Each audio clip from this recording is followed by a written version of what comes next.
Millennials, yeah, we back at it again. Versus the world, you know that we gon' win. Right by my side, got my family and kin.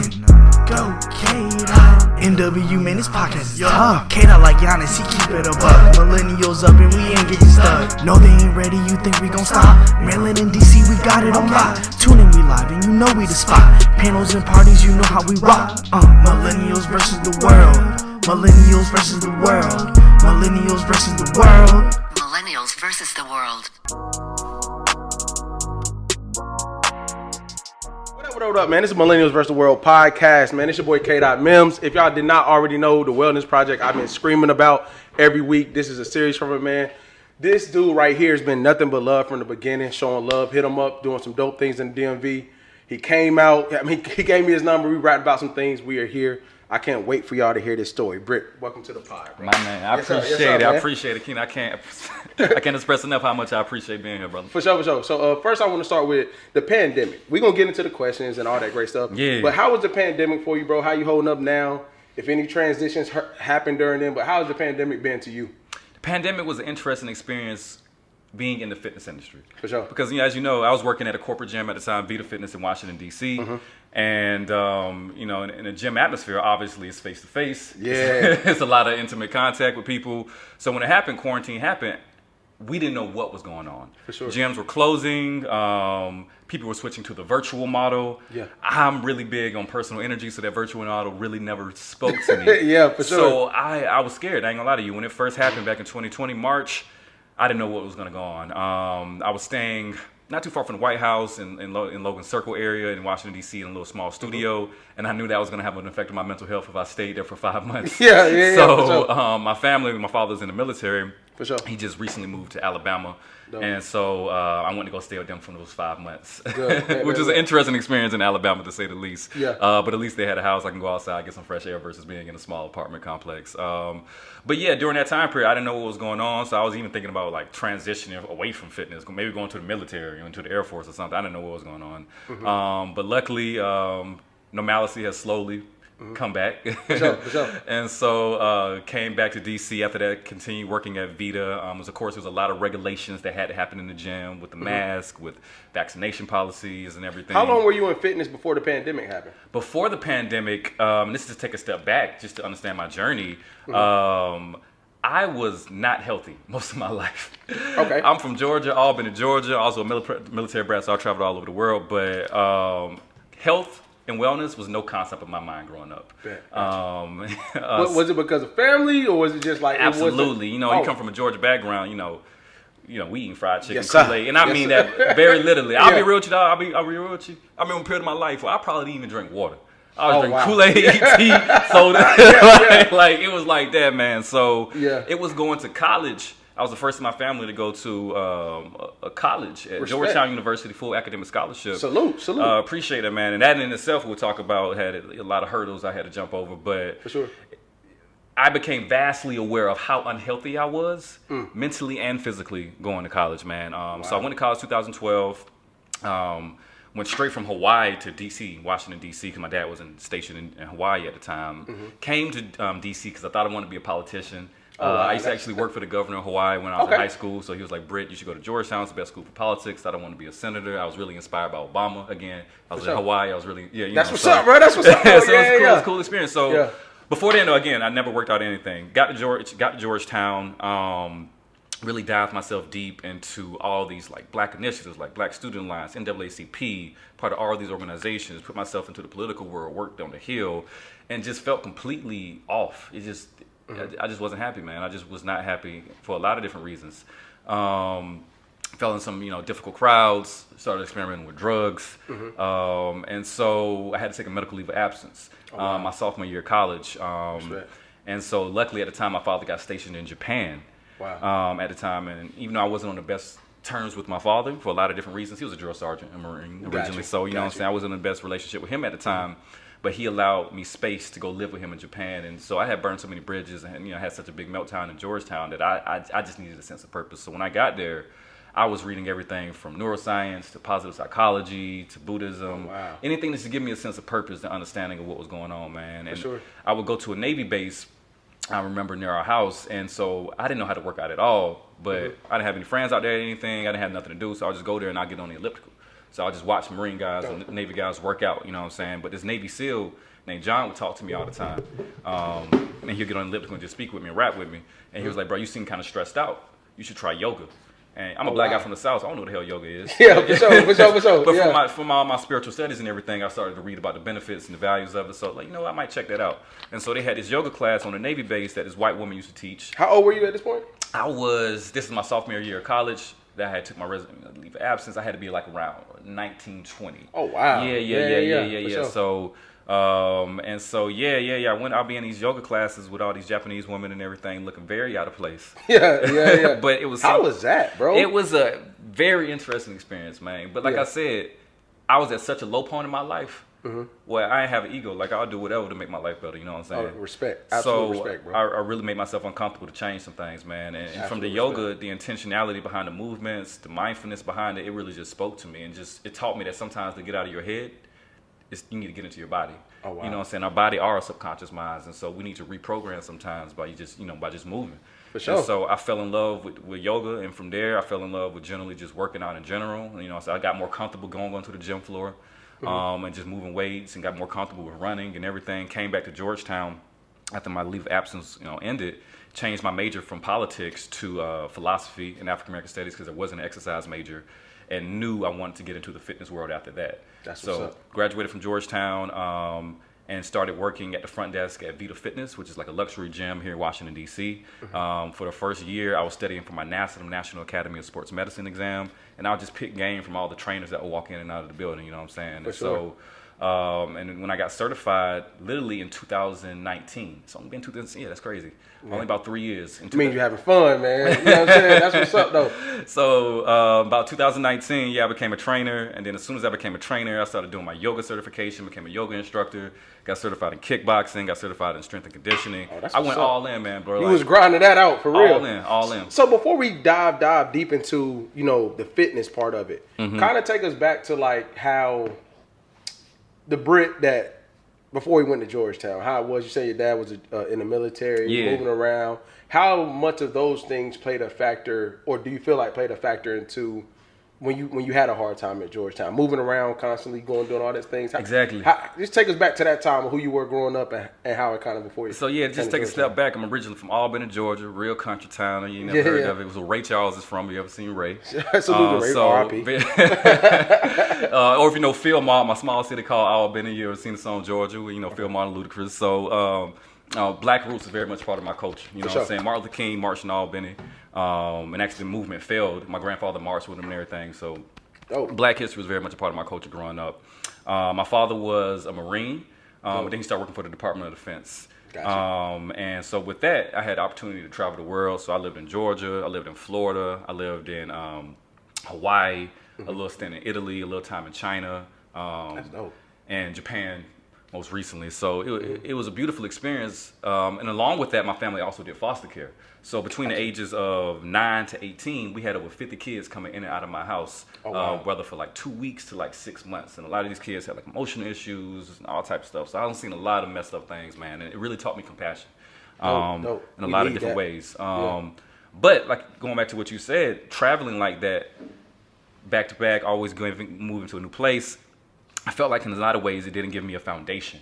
So I always felt like I had to keep reinventing myself. But at the same time, it also gave me an infinite amount of curiosity. For sure. So I always felt like I always wanted to learn more, you know what I'm saying? Like, it gave me a very ambitious spirit, you know what I'm saying? Especially when I got to Hawaii. Hawaii in particular, that's really where I feel like I discovered what I could do as a man. For sure. And, what the platform could How old were you when you got there? In Hawaii, I had to be about 14. About 14. But in high school, I went to several high schools in Hawaii, but my last high school, it's really where my passion started to take off. I was like president of 3 clubs. I stumbled across politics just from looking at it. Like, I think the college advisor put something out and said, hey, a senator's looking for an intern. And I was like, that'd be interesting to do. And so for me, I had a very superficial reason going into politics. I just wanted to help people. That's back in my head. Yeah, I saw Obama. I was inspired by him, and I was like, I just want to help people. And so, I emailed the senator. He was like, yeah, come through. And he introduced me to What's up, bro? I was just letting you guys know we're going to restart the cameras in a few seconds. So. Oh, it's good because what you can do is it's fine. But next time, just go ahead and start them. And when you edit it, you'll just fade. You'll cut that. Yeah. You good, bro? It ain't because it's not gonna be that much missed in a couple of seconds. But just make sure you keep checking them. Gotcha. All right, you good, bro?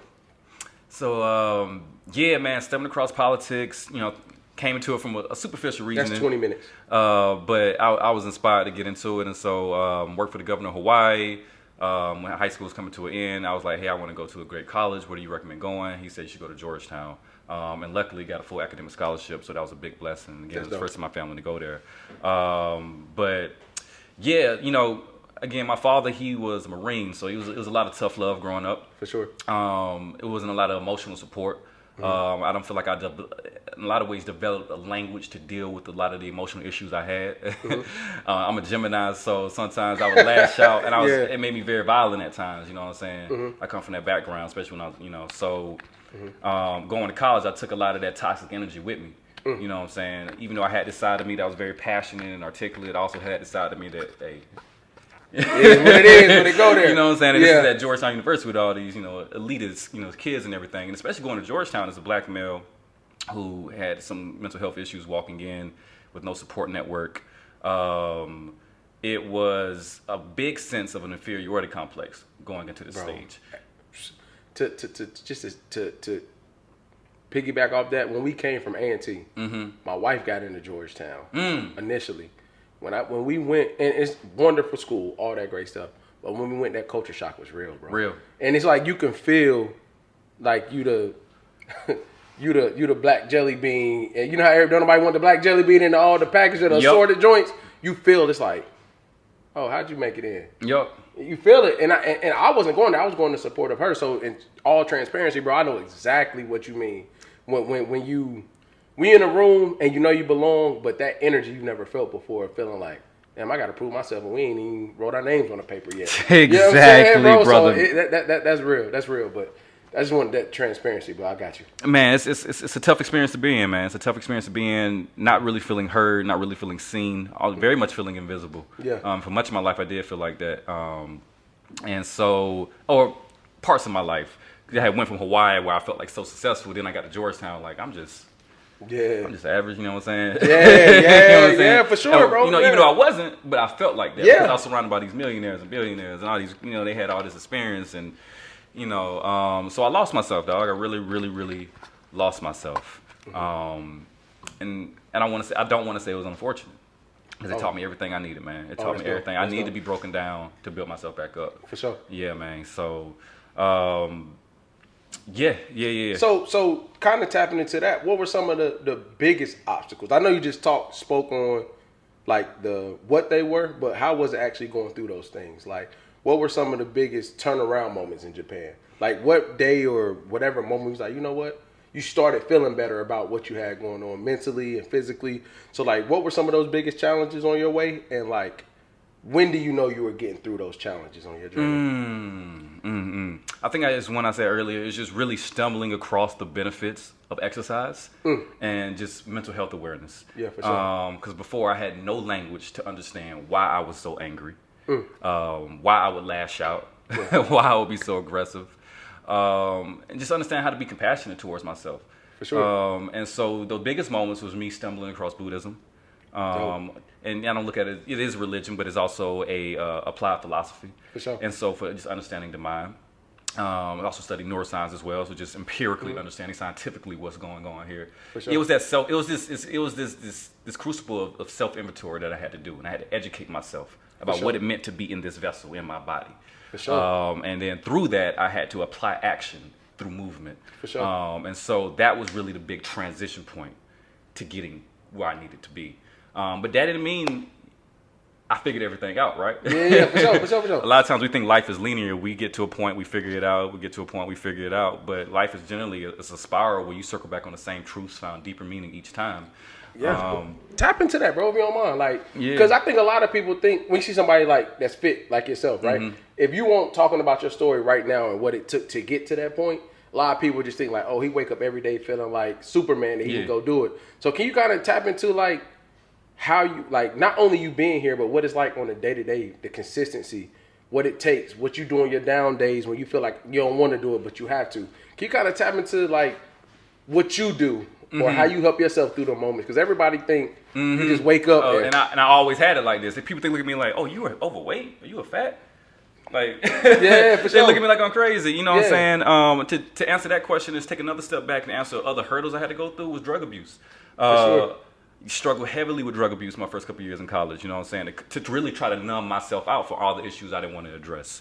And so I became very aware that I have an addictive personality and I have an addict's mind.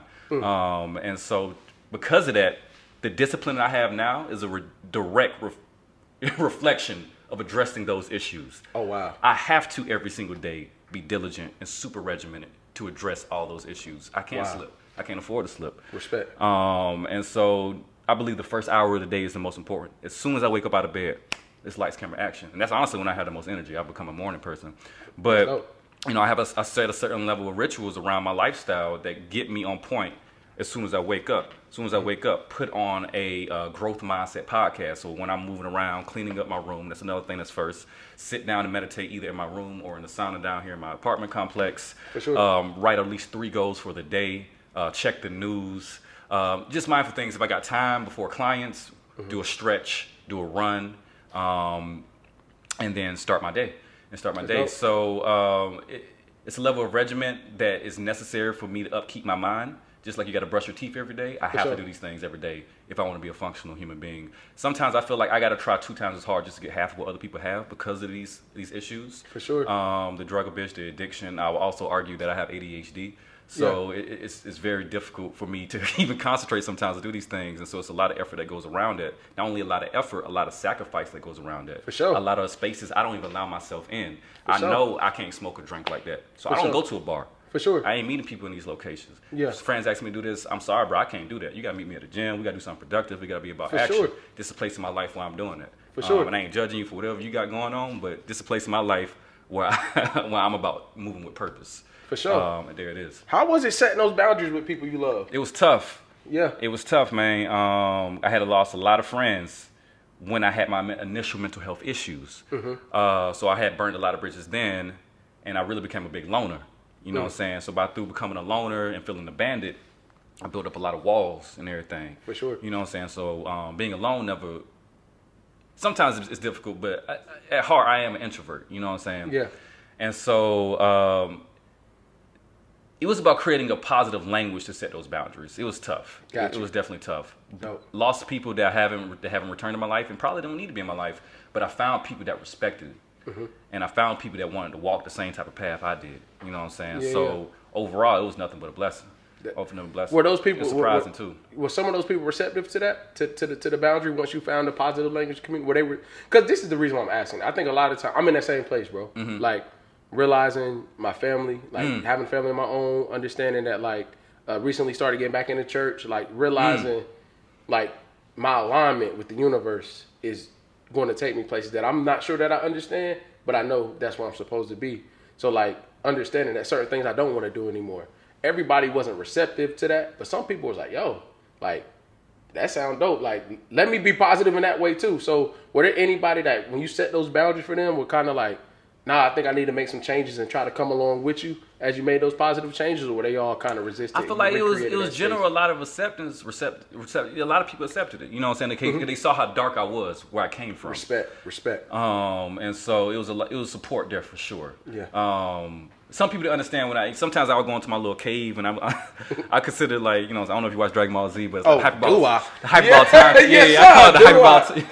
I call it the hyperball timetable. I love anime. That's another big thing. I'm very much inspired by creative play, and I think the stories and the narratives of anime is very inspirational, and always has been for me.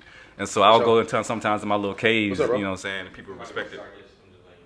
Okay. Yeah, so it was support, but I also, more importantly, found a lot of new people that shared my passions. What do you mean restart? The batteries out? Yeah, they're about to die. All right, go ahead. Hurry up. All right, bro. You remember where you was at? I'm sorry. We're talking people accepting the boundaries. They know how darker the place you were in that you came out of. And they respected the transition. They respected the transition. And then through that, I found new people. Found a lot of new people in the fitness world. I found so many people in the fitness community that are extremely supportive. In the DC fitness community in particular, super small. So it's a really cool area to be in the fitness world in DC in particular. So I'm very grateful. Shout out to the family at Vita Fitness that I found it there. They really provided a space for me to grow, a lot of mentorship that happened there, unofficial mentorship, but it was a great place to really thrive because I was doing personal training, I was doing group fitness for a number of different things. I probably was one of the only trainers doing like everything for that company. I mean, I lived at that gym. For sure.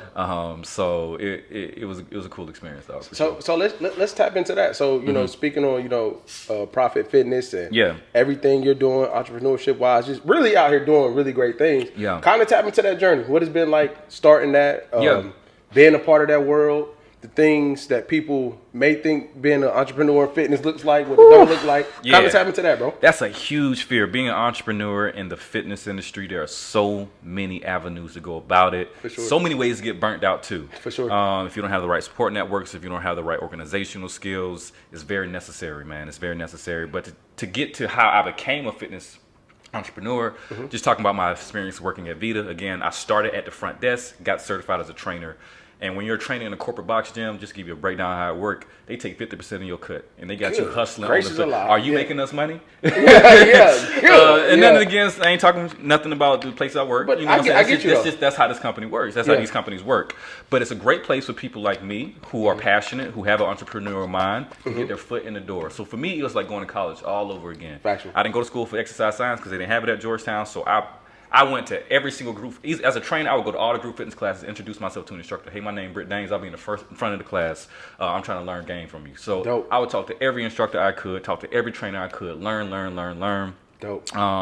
Make sure I introduce myself to corporate, let them know who I am. I would shoot videos for Vita Fitness and put it on their Instagram page just to put my name out there, put my face out there, using everything as leverage because I know I wanted to take it somewhere eventually else. And so I learned a lot. Worked with literally thousands of people at Vita at my tenure there. But it got to the point when I was in the company that I felt like I had no more room for growth. For sure. And I think any man who has a mindset for owning his own craft, he may reach that point in a corporate position. And so I walked on a huge leap of faith, and this happened after the pandemic. Oh wow! So again, I became a trainer. It's crazy how fast things have gone. Yeah. I've only been a trainer for about 4.5 years, an official trainer. Gotcha. About 4 years, really. Pandemic happened, things shut down. I left, came back, things slowly opened back up, and decided at a point that I think this is as far as I can go. I think I'm gonna take a step away. I'll tell you what really actually helped me take a foot out the door was I got a job opportunity, and I'm gonna talk about the other things I do, but.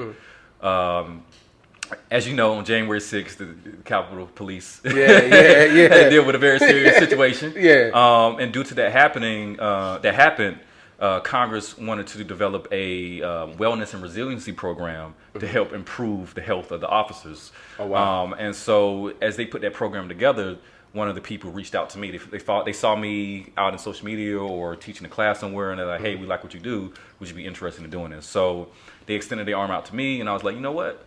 I think this is a sign I can take a step away. So it was a contract job. So told Vita I'll be stepping away, and I took that contract job with them, with the Capitol Police. How scary was that? It was super scary, man. It was super scary because at the corporate wellness gym, at the corporate gym, at the box gym, they supply you with clients. You have a membership consultant. Like, hey, I got a client for you. You got to make the sale. Gotcha. So it was never a pressure for me to market myself. For sure. I always knew people would come to me. Yeah. And so in this world now, I had to say, I got to figure marketing out in general. That's a beast. So it's a beast. Yes. I was already doing well with the social media. I had already created some leverage of popularity and following using Vita as a platform. But now that I left on my own, I had to do it on my own. For sure. Luckily and respectfully, a lot of people who I made connections with at Vita, they supported me, and some of them followed with me. Came with me. Yeah. So I had a little bit of a backing to follow on, and that helped support me. But other than that, I had to walk on faith. I had to really walk on faith. Had to figure out what amount of money I need to supply myself. I had to create budgets. For sure. I had to figure out where I'm going to train my clients at now that I don't have my own gym. That's a really tough thing, and I want to talk more about that because I have a business idea for that. Okay. But yeah, that was so. Any fitness trainer, anyone that wants to be a trainer, you got to figure out how many clients you need. You got to figure out how much you're going to charge. Value yourself. Don't undercharge yourself. For sure. And you need a space to train these people. For sure. And a way to market yourself. So, yeah. And then I had that little background in the Capitol Police, but I trained them every now and then. So another question popped in my mind, bro. I want to go here with it real quick. Like we shoot this pod. I've had this for a couple years. Photography. I feel the same way. You got to hop out on faith, believe in yourself, right? Can you kind of tap into, like, you know, people hear fitness trainer and they think the market is quote unquote saturated. Yeah. I got a very unique view on saturated. I feel like when we say saturated, we eliminate the uniqueness that we bring to the table. Yep. What was it like jumping out in a space where you knew it was common? Yeah. So what was it like knowing that you'll be able to separate it? For me, I spoke to my skill sets and my versatility. Mm-hmm. You know, I'm a black male that lifts weights, that's into yoga. For sure. That's very unique in itself. For sure. And that in itself really would set me apart from a lot of people. Dope. And I recognized my value, and I had a gift for networking and connecting. For sure. And so that really helped me find my place and just leveraging those connections for opportunity. If I see opportunity, I'm gonna go for it because we can die tomorrow. You know what I'm saying? Yeah, for sure. I'm all about going for opportunity as soon as I see it and put my all into it. And that's just really it, period. Like demanding your value. Don't let people like play you. For sure. You know what I'm saying? So that's really what set me apart. So yeah, aside from doing the personal training and stuff, I really set myself apart with doing the group fitness. That's dope. Because that gave me more leverage to market my brand sure. to people, for sure. Mm-hmm. Dope. Can you kind of tap into what you do now in the fitness world? Like, what exactly you do? Yeah. We know it's fitness, but like tap into all the aspects of what you do and what you bring to the table. So I'm the owner of Prophet Fitness, you know, my Prophet Fitness LLC. And Prophet Fitness, you know, just take a step back. Prophecy to me is vision and manifestation. So that's where that name comes from. It's about being a visionary because I came from a dark place, but I had a vision, I had a mindset, I had a goal. You know what I'm saying? Sure. I took calculated action to achieve it. So you have a vision and you manifest it. Well, that's a prophecy. Sure. You know That's what I'm saying? dope. So That's everybody dope. a prophet. Yeah. You know what I'm saying? Anyone can be a prophet if you have the right mindset and do what you need to do. That's dope. You know what I'm saying? And so my business model is all about self-accountability. It's all about growth mindset. It's all about self-inventory, right? For sure. And I express that and embody that in my work and with my clients and everything. So I consider myself a fit life coach. For sure. That's dope. And so I do personal training. I do group fitness ranging from kickboxing, yoga, strength and conditioning. But I also, through networks and through connections and through passion, became the director of corporate wellness at MedStar Hospital. That's dope. MedStar Hospital, huge hospital. Salute. And so I have group fitness instructors that basically teach classes to these frontline workers, from nurses, doctors, janitors, everyone that went through a lot during the pandemic. So that space for me is really important to me, and I'm really happy to be doing that. And it's a growing program. We just started that. It's still growing. It could even go national one day. So yeah, that's dope, man. Really excited about that. Again, I'm still a consultant for the Capitol Police Force. I do assessments and training for the Capitol Police at Capitol Hill. That's dope. And I recently became an ambassador for Mayor Bowser's Fit DC program. Dope, so Mayor Bowser's Fit DC program, they bring wellness to the community through free classes at rec centers all around DC, especially for lower economic communities. Sure. So that's a really cool space, man. But and I got so many other ideas. Again, there's so many ways you can make money in this industry, and you can't do it alone. This is one thing I got to say to anybody: if you're trying to be an entrepreneur, please find a mentor. Please find a team, because there's a lot of hats that you have to wear, from being the accountant, yes, bro, to being the operations manager, to doing the marketing. Yes, you will burn yourself out if you don't find that support. Yeah. And so luckily, I found that support with the team. About 6 months ago, they saw what I've been doing in the community. They look at my social media, and they were like, "Hey, we think this could be a huge thing in the future, and we just want to support." And so, shout out to Obi, shout out to J-Ma, shout out to Ty. Salute to them. And they have been immensely helpful in terms of things, man. But yeah. Tap into, because I like building a team and having a team is very important. Can you tap into the importance of them wanting to be a part of a team, and the importance of you understanding what you need them to do in order to help you? Ooh, that was tough, man. Yeah, so I knew I needed a team going into it, but sometimes coming into it, it felt like such a daunting task of entrepreneurship in this world, of fitness industry. Like, I don't even know what questions to ask. You know, I didn't even know where to start to ask questions for help. For sure. Because when you are just a personal trainer in a box gym, all you know is you wake up, you do personal training hour after hour after hour after hour. Yeah. And there's really no creativity behind that. You just need to show up and do the job. Yeah. But to create a sustainable business, a bigger business model that I was going for, especially when I was doing group fitness classes, I knew I wanted to eventually go virtual, do apps, create corporate relationships. For sure. There had to be a lot of language and image shaping that was important. For sure. In terms of bookkeeping, finances, taxes, all that. And so it really helped me. I had to take a step back and figure out where those things needed to be had. For sure. So luckily we can sit down with my team and say, hey, this is a list of things that are going on. We need to plug in place what needs to be done here, here, here, and here. Yeah. No. So what's kind of, and I'm assuming, like you kind of spoke on it earlier, but what's some of the biggest rewards you get out of being a fit life coach? Like seeing people in certain places and helping them build to get where they want to go, seeing people write down goals, and you literally see the process. Right. And honestly, some people probably come to you that can relate to your story. Yeah. And you help them get out of them times. Because, you know, bro, relationships also are about relatability. Right. So, like, being that your background where you bring yourself from something that, you know, like you said, a lot of people seem like, dang, like you always like that. You're like, nah, bro, I had to work to get here. So what's some of the biggest rewards you see or feel when you're doing your type of work that you do? The same reason I got into fitness is the same reason I thought I wanted to be a politician. I wanted to help people. That's dope. Obviously, politics, that's a little bit more of a game. Yeah. But with this, it's direct. You know what I'm saying? I don't care what your beliefs are.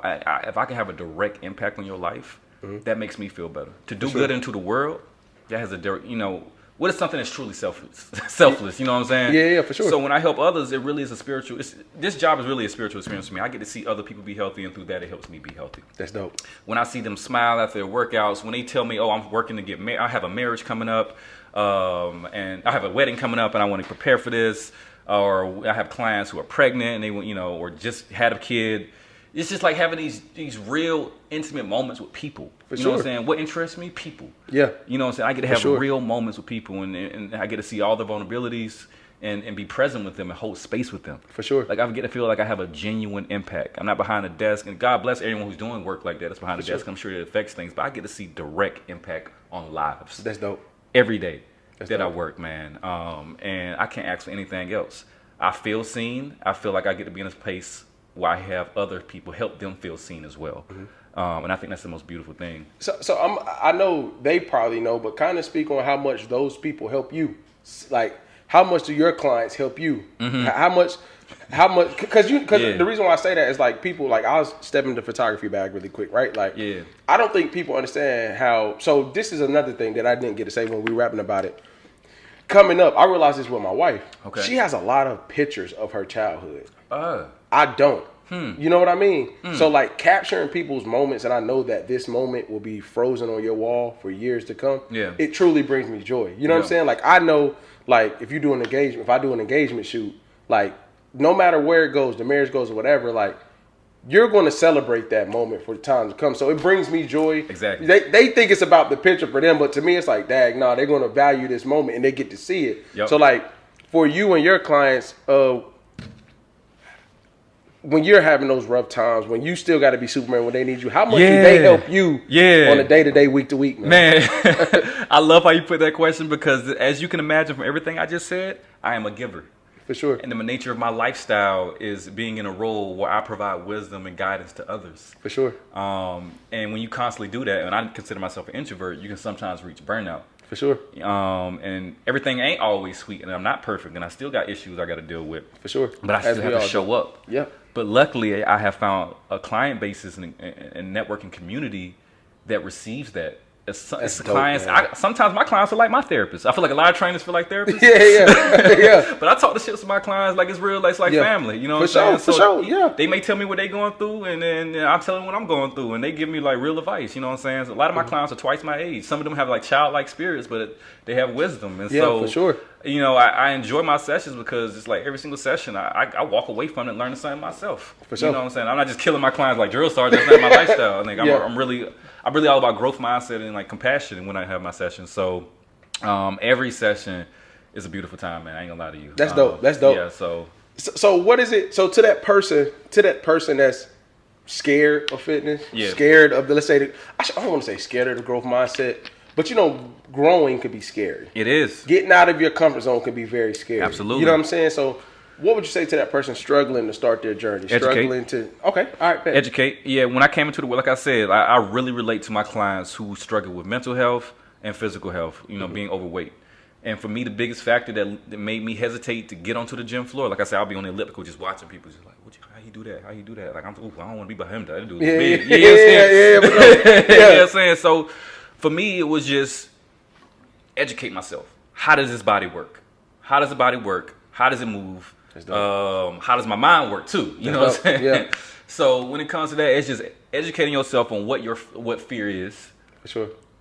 During the self-inventory, sitting still and figuring out what your fears are. And when it comes to fitness, just being smart and strategic and efficient in how you want to achieve your goals. Bet. Know what your goals are.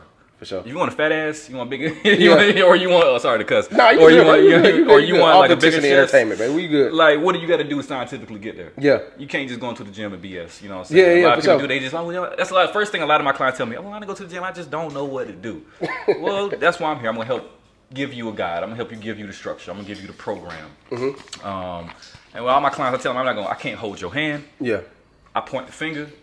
You got to walk that direction. For sure. I'm gonna tell you what direction you need to go. Yeah. You got to do that walking yourself. You know what I'm saying? For sure. So yeah, just for everyone that's scared to get into the fitness world, please educate yourself. You too. I mean, we got Ivy League education for free. Yeah. For sure. It's a lot of miscommunication. Let me say another thing too about the fitness world. It's a lot of like back and forth on all these fitness fads and everything. Be careful of the Instagram workouts. Get them. Be careful of all these fads. You know, diet plans and everything. It's science. Like, really speak to some real science. If you even got to read like real scientific articles. So everything doesn't work for everybody. And exactly. That's another thing that's important too. Yeah. Know who you are. Know your family history. Speak with your doctor. You know what your limitations are. But everything doesn't work for everybody. But there are some objective scientific facts about certain things depending on what your goals are. If you're trying to build muscle, there's a way you do it. If you're trying to lose fat, it can be a little complicated depending on like personal things, but there's a way that you do it. Yeah, for sure. So, do you need to change that out before I go to this next thing? Yeah. Okay. We good? Okay, but when I do the hit joint, it's like the time rolling on that. Yep. Okay, all right, I see you, boy. But I guess I've been a victim of not knowing which one, doing the research basically, like not knowing which. Because I'll be real, if I could just run and everything would like, I would get in shape running. See the body that you want to see simply from running. Oh my gosh, you know, little push-ups here, whatever the case may be. But running is, I don't know, it's the biggest stress reliever I've ever dealt with. And I didn't start running until I was about 26. Okay. Yeah. Nice. But anyway, you said we straight, right? Yep. Yeah, but my bad. But you good? What I wanted to tap into that I heard you say, you alluded to earlier, is about mental health and how your body is a vessel. What's that correlation like for you between your mental well-being and your physical well-being? And I want to tap back into what I said earlier. Sometimes the best way, if you are dealing with mental health issues, sometimes the best way to get out of your head is to get into your body. You know, that's powerful, bro. In so many different ways, we store tension in our body. Like this is just from a neurophysiological standpoint. We literally store tension in our body, particularly our hips. Our hip flexors, our psoas muscles. And so neurophysiological studies have shown simply stretching out your hip flexors, the psoas muscles can decrease cortisol, can help with anxiety, can help with depression. Yoga for thousands of years have done all these things, but we have the science to prove these things. We have the science to prove that meditation literally changes the gray matter in our brains. So we know that all these spiritual things that people used to do has an effect on us, right?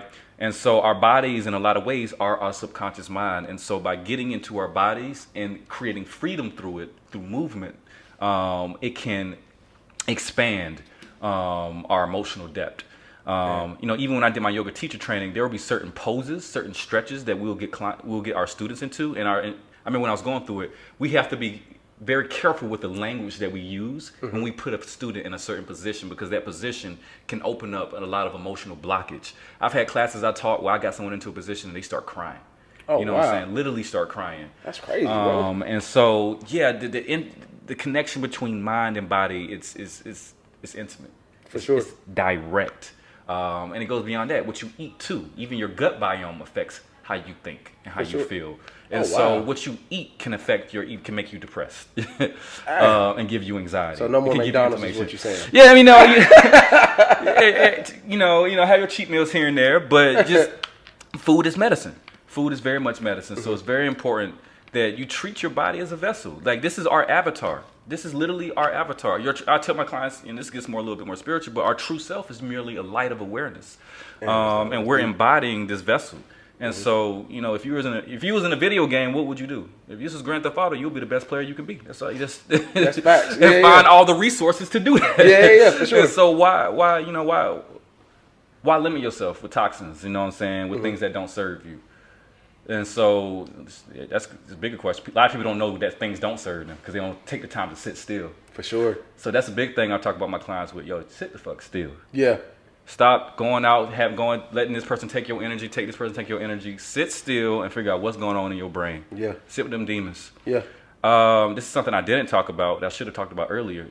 One of the biggest moments that changed my life was reading this book, actually, when I went sober. Salute to that too, bro. Yeah, thank you. I've Really, been sober. really big salute. Thank bro. you. Really big salute. I didn't even talk about that, but yeah, I went sober right before I became a personal trainer.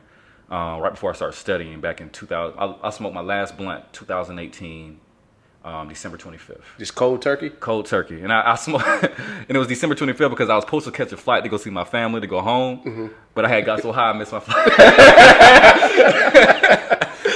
It was a real dark moment in my life. A girl had just dumped me because I wasn't shit. It was real dark. You know, it was like, I had did a relapse. So I had went to Japan and everything, just steps back, and then I actually relapsed again and fell back into the same loops and everything. But I read this book called Can't Hurt Me by David Goggins. Okay. I'm not sure if you ever heard of him. Please, everyone who's watching this, go check out Can't Hurt Me by David Goggins.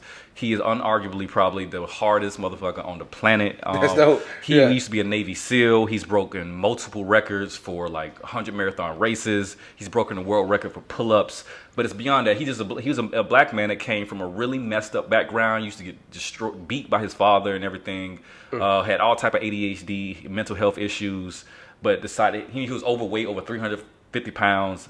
But decided that, hey, I don't want to live the rest of my life like this. I don't want to die and not know what I can really be. That one decision like that, bro. And for me, it was the same. Like, I went cold turkey on everything. It was like a light bulb. It was in Japan, and Japanese philosophy, we call it satori, sudden enlightenment. Oh, wow. And it was just something just clicked in my head. Something clicked in his head. And he said, you know what? I'm 350 pounds, but I want to be a Navy SEAL. What if I could do that? And he went and did it. And people laughed at him. Like, he'll go to recruiters like, bro, you're 350 pounds. You're not going to be a Navy SEAL. He proved everybody wrong. He did Hell Week 3 times. It's crazy. He did every single type of military special forces. No one ever has done that. Every single type. From Berets, like every single type. This man is absurdly inspirational. And you should look him up. He does all these videos and everything. It spoke to me because I read everything from, again, neuroscience, Zen philosophy, meditation, all this stuff. It was none of that superficial, flowery language. He spoke with a very direct language like, hey, if you're fucked up, the world fucked you up, that's okay. That's real, though. That's real. You got to figure your shit out. Yeah. You have to figure your shit out. You can't blame nobody. Like, a lot of fucking shit my family did to me. A lot of resources I feel like I never had. Society did to me as a black man. It is my responsibility to own my life. Because ain't no bunk beds and caskets. For sure. They ain't coming with me. Damn, that's real, bro. So, yeah, that book changed my life. What was the I know hindsight. What was it that clicked with you that last, you know what? Like, that last blind. This is real getting personal. And go as far as you do or don't want to go, bro. It's okay. I think it's important to talk about it because everybody deal with these issues. It was that same night I missed that flight and everything. I was going through a really, really dark moment in my life. And before I had smoked that last blunt, I had called my dad and was like, hey, I don't want to be alive no more, man. Like, I'll be real with you. Like, I'm ready to, like, take my life right now. Man. And this is nothing against my dad, but it was that tough love that I needed to hear. He was like, nigga, ain't nobody gonna save you. You know what I'm saying? And that's all he said to me. He hung up the phone. I'm looking in my room, bottles everywhere, it's dirty. My cat looking at me like I'm crazy. yeah. And I was like, he right. Like, I'm up here by myself. Like, ain't nobody gonna save me, man. I rolled up my last blunt, went upstairs and smoked it, and I was like, you know what? That's it. I remember hitting it. It's like, that's it, man. I gotta get this together. I'm tired of feeling like this. I'm not gonna die like this. Sure. I'm not gonna die feeling like this. I think that's the worst thing is just being on your deathbed and just feeling like I didn't even use 50%. You know what I'm saying? Yeah. And so it just clicked. The next day I cleaned my room, went cold turkey, and I was like, I'm gonna do this. I would go to the gym. Salute, bro. Absolute salute. I'll go hardcore and I'll be on elliptical like 2 hours. I was literally trying to. You were still overweight at this time? Yeah. This is when I was still overweight. Yeah. Gotcha. I had lost this again. I kind of skipped around, but I had found myself in Japan, came back to the States, and lost myself again. Gotcha. And relapsed. Gotcha. And so I had. There's power in gained that, weight though. again. There's power in not giving up in that, but continue. I'm sorry. Exactly. No, you good. And so I had gained a lot of that weight back, if not more. And then but this time I knew that I really needed to get to the root. And again, sometimes getting to your body is the best way to do it. And so I would go to the gym for like hours on end. I cut off everybody that I didn't feel like was serving me to understand it. I really went to a hyperbolic time chamber moment. For sure. To really transform, dog. And I did. So before we close out, I want to ask this, bro, and this is everything you do or don't want to say. How different is your lens on life now? How different is your lens on how you view the world now from when you were in those spaces to how you've done the work on yourself, helping other people? How different is your lens now? It's so different, man. It's hard to even answer this, and I feel some shame in saying it because back when I was in those really dark places, I felt like, I think Nipsey Hussle said it like this, I didn't have no sense of morality because I felt like I was in survival mode. I felt like my skin was touching my ribs, and when I was operating from that place, I just felt like I was constantly trying to finesse people. You know, so I felt very violent. I didn't feel like there was a really opportunity for me in the world, so I had to take it. You know what I'm saying? That speaks to a lot of different experiences and why I had so many bad relationships that fell apart. But going through this experience, it taught me that the world is bigger than me. The world is much bigger than me. Helping other people has value. And being of service to people has value. For sure. And if you want something, don't blame nobody else. It's your responsibility to reach it and take calculated action. You know what I'm saying? Right. And so when I look at the world now, I see opportunity. I see love. I see connection. You know what I'm saying? And so it's beautiful. That's dope, man. That's dope. So first of all, I appreciate it, man. But what I do want to say before I have you up here all day, so what can people expect from you? Your 5-year, 10-year, 2-year, just from your company, Britt Daniels as a person. What can we expect coming from you? Yeah, seeing you doing the next 5 to 10 or 3 to 5, however you want to. Man, Prophet Fitness Prophecy is all about vision and manifestation. I am a man that walks with purpose and full conviction. For sure. You know what I'm saying? My goal is to bring happiness to others through wellness and through growth mindset. For sure. And so there are a lot of atmospheres to do that with. If my one of my business projects now, I'm trying to like open up my own, basically a WeWork for fitness instructors. So I want to create a gym space in DC where if you're an independent instructor like me who was struggling to find a place to train clients, here's a gym. I have these equipment here. You have your own clients. You have your own brand. I want to help support you build your own brand. Here's the space. Do what you want with it. That's dope. Here's this space and build yourself. Another ideal, I want to start doing yoga retreats. That's fire, bro. So I want to start doing retreats across the country, across the world, really. And so figuring out ways we can do that, and then take it international with some virtual platforms. You know what I'm saying? Sure. And just really get this message out. And just speak about these struggles, especially as a black male. For sure. Talking about the avenues and the hurdles I had to go through and how yoga and meditation and fitness saved my life. You know what I'm saying? Sure. So creating a space for black men particularly. For sure. And black people, anyone in general, but to have a space for them to speak about that stuff. You know what I'm saying? So that's my mission, man. That's dope. Where can they find you at, bro? Man, people can find me at prophetfitness.life. That's my website. You can also find me on Instagram at prophetfitness.life. My man Keenan, I really appreciate it. For sure, bro. I appreciate you, man. All right, man. Millennials versus the world. K. Mims, Britt Daniels. We out, man. Yeah.